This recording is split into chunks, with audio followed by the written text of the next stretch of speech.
नमस्ते दोस्तों। आज फिर से मैं आपके सामने एक नए विषय के साथ आया हूँ। जो विषय आपको बहुत ही पसंद आएगा, मुझे पूरा विश्वास है, क्योंकि वो नहीं आपको अकेले के नहीं, लेकिन भारत के सभी नागरिकों को ये विषय के बारे में जानने की उत्सुकता है। वो जानना चाहते हैं कि नरेंद्र मोदी जी 2024 में फिर से इलेक्शन जीत पाएंगे या नहीं जीत पाएंगे। और दूसरा भी लोग ऐसे लोग हैं जो वही जानना चाहते हैं कि भारत के इतिहास में जवाहरलाल नेहरू के बाद एक अकेले ही नरेंद्र मोदी ऐसे क्यों है कि उनको बहुत सारी अपार लोकप्रियता प्राप्त है। तो उनकी कुंडली में कौन से ऐसे योग बने हुए हैं जिससे वो इतने बेहद ही पॉपुलर और अजय बन गए हैं। तो आज मैं वही विषय पे साथ आऊँगा। वो आप पूरी वीडियो को शुरू से अंत तक सुनिए और मुझे आशा है कि आपको ये वीडियो बहुत ही पसंद आएगा। और दूसरी एक बात ऐसी है, क्योंकि ये विषय मैंने इसलिए लिया है कि आजकल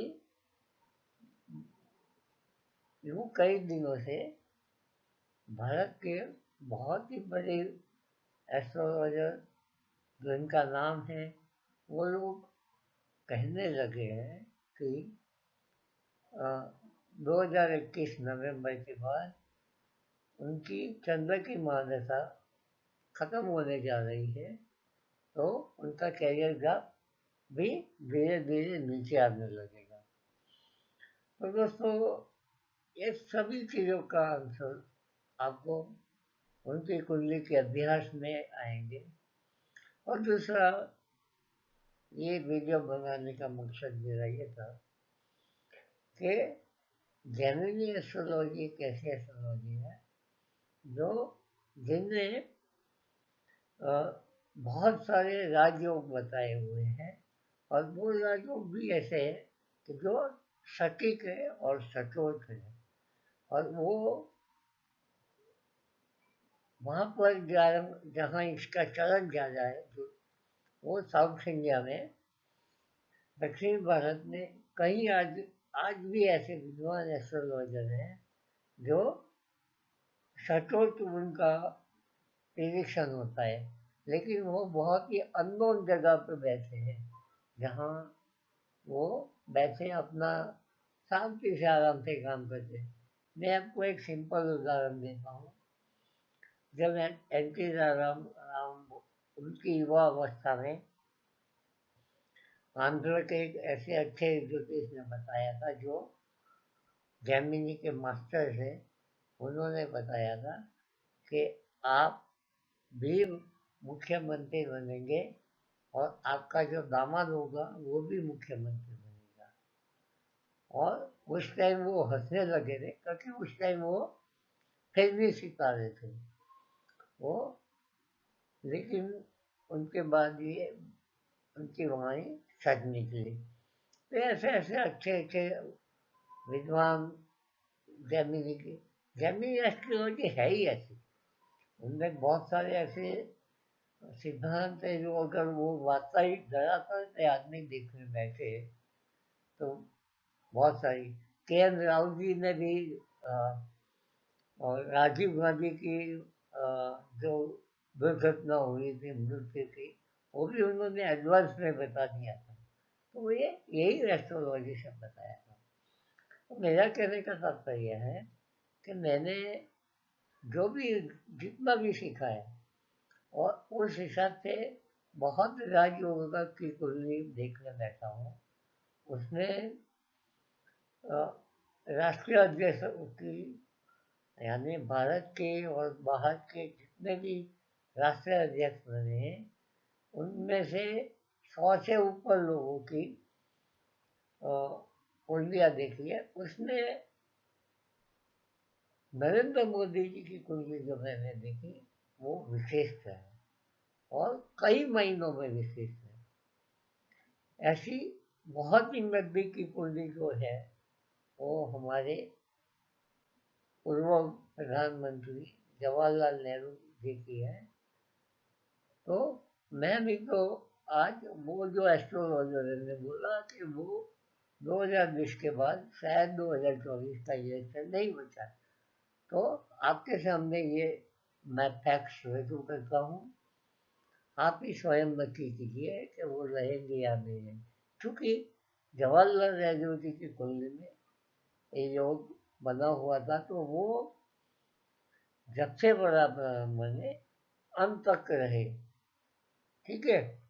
और नरेंद्र मोदी जी की कुंडली में ये योग तो पड़े ही है, ज्यादा 2-3 योग ऐसे ज्यादा है जो मैं आज बताने जा रहा हूँ आपको, वो भी है।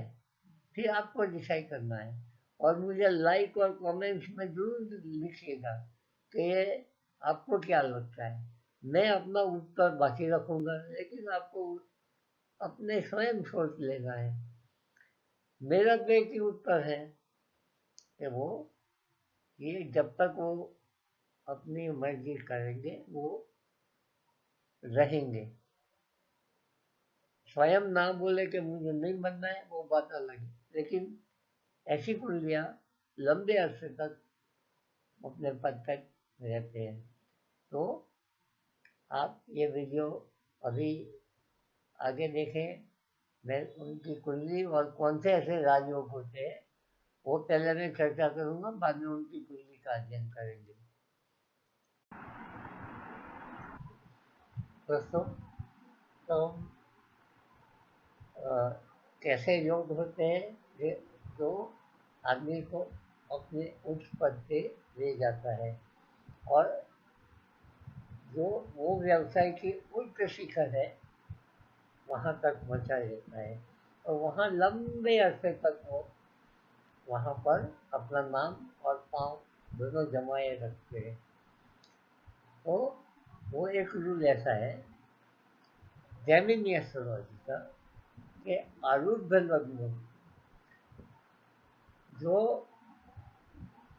और दारा पद यानी जो 7वें भाव होता है अपनी कुंडली में, वो उसका पद वो एक साथ हो या त्रिकोण में हो या वो केंद्र में हो एक दूसरे से, यानी केंद्र में 1-4 दोनों 1-4 के स्थान में हो, 1-7 के स्थान में हो और या 1-10 के स्थान में हो, उसको केंद्र बोला जाता है। और 3-11 यानी वो 3-11 यानी एक दूसरे से 3-11 के स्थान में हो, तो भी ये योग बन जाता है कि वो आदमी बहुत ही नाम कमाता है और दान कमाता है। देखो आरुद्ध लग्न और दारा पद क्या होता है। देखिए अपनी कुंडली में 12 घर होता है और 12 घर का जो मालिक जहाँ बैठा होता है उसके आगे वो जितना घर आया है अपने घर से, वो वहाँ से लेके जितने घर आगे जाएगा वो उसका पद लग्न कहा जाता है, वो घर का पद होता है। तो आरुद्ध लग्न वो जन्म लग्न का पद है और ये 7 हो उनका सप्तम भाव का पद होता है। तो ये दोनों आदमी को अगर होता है तो अपने व्यवसाय में वो टॉच पे पहुंचते हैं। वो जो भी राष्ट्रीय अध्यक्ष होते हैं जो टॉच पे होते हैं अपने देश की टॉच सर्वोच्च पद में, उनमें ये योग विद्यमान होना जरूरी है। अगर नहीं है, भूल से आ गए हैं, तो थोड़े ही वक्त में वो अपना सत्ता या पद गंवा देते हैं। तो मित्रों ये होना बहुत ही जरूरी है, आवश्यक है। और कोई भी व्यवसाय में ऐसा नहीं है राज्य अपना खाली पॉलिटिक्स में, लेकिन ये सभी जगह में ये होना जरूरी है। तो ये को नरेंद्र मोदी या कोई भी बड़ा प्रधान होता है उनकी कुंडली में होना ही होना है। बाद में दूसरा योग ये है कि उन जो विशिष्ट रूप से नरेंद्र मोदी या जवाहरलाल नेहरू या कई जो लंबे अरसे करके रहते हैं उनकी कुंडली में होता है या आंशिक रूप से होता है तो भी वो बन जाता है। और नरेंद्र मोदी जी की क्यों उससे भी ज़्यादा है वो भी आगे देखेंगे, लेकिन ये दूसरा रूल बहुत ही महत्व होता है। इसीलिए मैं बात बता रहा हूँ कि आरुद्ध लग्न से दूसरे भाव में जहाँ पर आरुद्ध लग्न हुए उसे दूसरे भाव में बुध उच्च का हो गया, यानी आरुद्ध लग्न कहाँ होना चाहिए? सिंह राशि में। और उसे दूसरे पद में कौन सा ग्रह होना चाहिए? बुध उच्च का होगा तो भी, क्योंकि वो कन्या में उच्च का होता है। तो आरुद्ध लग्न सिंह राशि का हुए और दूसरे भाव में बुध कन्या का हुए तो वो आदमी देश का किंग राजा बनता है। अब आप दोस्तों ये समझ लीजिए कि राजा होता है वो कभी टर्मिनेट नहीं होता है, वो उसका सक्सेसर होता है, यानी उसका उत्तराधिकारी होता है। तो सोचिए मैं क्या कह रहा हूँ, आप समझ गए होंगे कि उसको निकाला नहीं जाता है या वो रहता ही है। तो ये विशिष्ट योग नरेंद्र मोदी जी की हुई है, वो आगे मैं बताऊंगा क्यों है और विशेष भी और क्यों योग बने। दूसरा ये योग ऐसा भी होता है कि आरुद्ध लग्न से दूसरे भाव में पूरा का शुक्र हो गए, यानी अपने मूल त्रिकोण का शुक्र हो, तो वो कन्या आरुद्ध लग्न कन्या राशि में होना चाहिए, तभी ये योग बनता है ना। तो ये योग वो योग होते हैं तो वो पंक्ति का राजा बन जाता है। देखो दोस्तों, राजा, ये योग राजा बनना यानी वो स्वयं बनता है, यानी उसके पास कोई वो नहीं होती है, वो स्वयं बन जाता है, यानी कहीं पर भी हो वो आदमी वो अपने अपने टॉच पर पहुंच जाता है या पंक्ति के बड़े पन्ने पे पहुंच जाता है और वही कायम रहते हैं वहाँ। तो ये योग, दोनों योग नरेंद्र मोदी जी की कुंडली में है और विशेष भी कई योग है जो मैं आगे चर्चा करूँगा कौन से लोगों की कुंडलियों में है और नरेंद्र मोदी की कुंडली में क्यों विशेष है वो भी मैं बताऊँगा। तो आप आगे की स्लाइड में हम अब उनकी चर्चा करेंगे। तो दोस्तों अब हम नरेंद्र मोदी जी की कुंडली का अभ्यास करेंगे।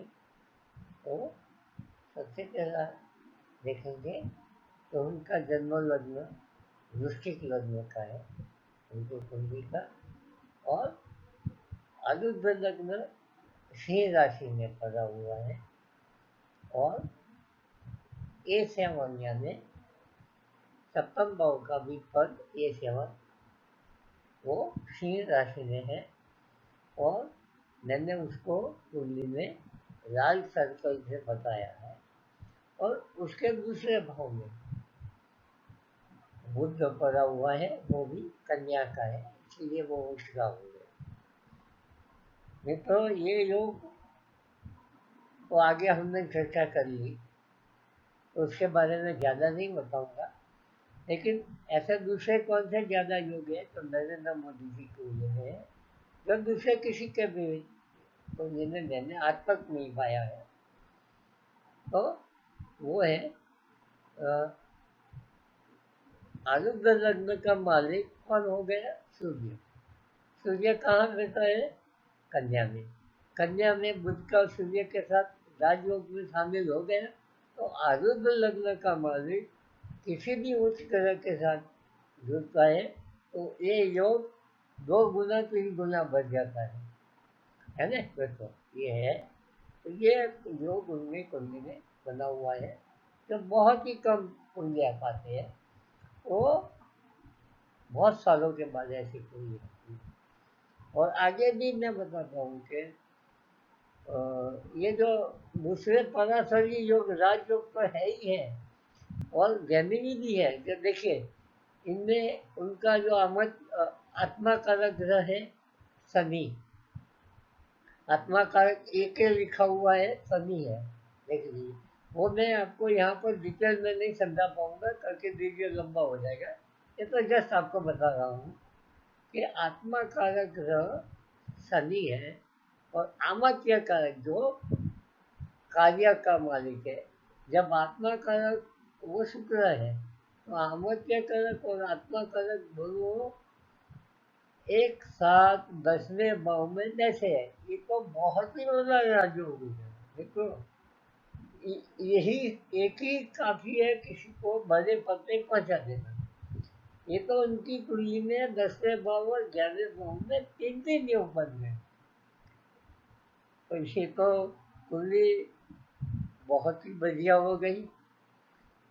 अब बताइए कि अभी कौन से ऐसे योग है कि जो उनको नेगेटिव कर रहे हैं, वो भी शायद मैं बताऊंगा, वो भी नहीं बताऊंगा ऐसा नहीं है। तभी अच्छा है, ऐसा होना ये संभव नहीं है, लेकिन बहुत ही बड़े पैमाने में राजयोग बने हुए हैं, तो छोटे छोटे जो नेगेटिव पॉइंट है वो निकल जाते हैं। अब चौथा योग मैं बताता हूँ कि पंचम भाव में राहु होना, उनका मीन राशि में 5वें भाव में राहु है। राहु 5वें भाव में स्वयं राजयोग करता है पराशर राजयोग में, तो वो ये योग में शामिल है, क्योंकि वो राहु केतु की धरी में ये योग आ गया। ठीक है, तो ये उसमें मदद भी बन जाता है। और दोस्तों, अब आगे और भी मैं ऐसे योग बताऊं जो आपने शायद पहली बार सुने हो। अगर आप एस्ट्रोलॉजर है तो भी पहली बार सुने हो। वो है, किसी भी कुंडली में कोई भी ग्रह 0 से 1 डिग्री के बीच में होवे, वो उद्दिक ग्रह बोलते हैं। वो जहाँ पर भी जैसा हो, वो कुंडली को बलवान बना देता है। और वो जिस घर का मालिक हो उसको भी बलवान बना देता है। तो नहीं तो केवल एक ही ग्रह अगर उसका या 0 से 1 डिग्री का हो जाए तो भी आदमी को बड़ा बना देता है। जैसे अमिताभ बच्चन जी की कुंडली में गुरु 0 से 1 डिग्री के बीच का था, वो दूसरे और 11 भाव का मालिक है। तो वो पैसों से और मान सम्मान से उनको बहुत ही बड़े पद में पहुंचा देता है, और पहुंचा दिया। हमने देखा नेहरू जी की कुंडली में चंद्र 0 से 1 डिग्री का था, तो चंद्र चौथे घर का मालिक था, अरे लग्न का मालिक था। और चंद्र स्वयं लोग यानी समूह से जुड़े होते हैं, जनता से जुड़े हुए, तो जनता में वो बहुत ही पॉपुलर है ना। और धोनी जी की कुंडली में भी चंद्र 0 से 1 डिग्री का था, और वो 11 भाव का मालिक था। तो उन्होंने भी दाम और नाम दोनों कमाए। तो देखिए दोस्तों, केवल एक ही ग्रह से आदमी इतने बड़े हो जाते हैं। ऑफकोर्स दूसरे भी योग होते हैं, लेकिन ये 0 डिग्री का महत्व बनता। तो यहाँ दोस्तों नरेंद्र मोदी जी की कुंडली में 3 ग्रह उठ के वो, अरे 0 से 1 डिग्री का हो गए। कौन सा ग्रह? सूर्य, जो स्वयं 10वें भाव का मालिक है, और वो 11वें भाव में राजयोग बनाता है ना। तो वो तो मेरा योग बन ही गया। बाद में मंगल स्वयं लग्न का और छठे घर का मालिक है। बस यहाँ पर एक और बता दूँ, अब मंगल की दशा आने वाली है और मंगल 0 से 1 डिग्री का है। बस अब आप भी सोच लो कि ये बनेगा या नहीं बनेगा, राजयोग बनाता है या नहीं बनाएगा, प्राइम मिनिस्टर बनेंगे या नहीं बनेंगे, वो आप ही सोच लो। अब ये तो हो गया, लग्न स्वयं, लग्न स्वयं 0 से 1 डिग्री का हो गया तो कितनी भगवान पंजी हो गई। अब आगे देखिए, बुध 0 डिग्री का है। बुध 11 घर का मालिक है, जो पौध और सत्ता दिलाने वाला ग्रह है, और वहीं उसका होकर बैठा है, 0 से 1 डिग्री का होगा। तो दोस्तों, आप ही समझ लो, इतने सारे राजयोग जो कहीं पर भी नहीं मिलते हैं, बहुत ही कम कुंजियों में ऐसे योग पाए जाते हैं। तो ये ऐसा योग है जो आप ही समझ लीजिए कि अब ये सत्ता से कब जाएंगे, वो आपको सोचना है। मैंने तो आपके सामने फैक्ट्स कर दी, और बात को नक्की करना है। मेरा तो यही मानना है कि वो जब तक चाहेंगे, उनको, अगर वो इलेक्शन में खड़े रहते तो उनको हराना मेरी समझ में नामुमकिन है। अगर वो सत्ता में नहीं रहना चाहते, वो बात अलग है। तो दोस्तों, आज मैंने आशा रखता हूँ कि आपको टॉपिक बहुत ही पसंद आया होगा।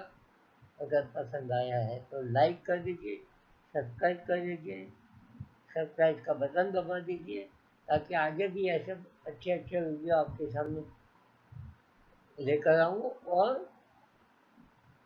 कमेंट बॉक्स में कमेंट जरूर लिखिएगा कि आपको ये एक, आपका भी ओपिनियन लिख के नीचे रख दीजिए, ताकि लोगों को और भी समझ में आए, आपका भी पॉइंट ऑफ व्यू मुझे आपका यह है।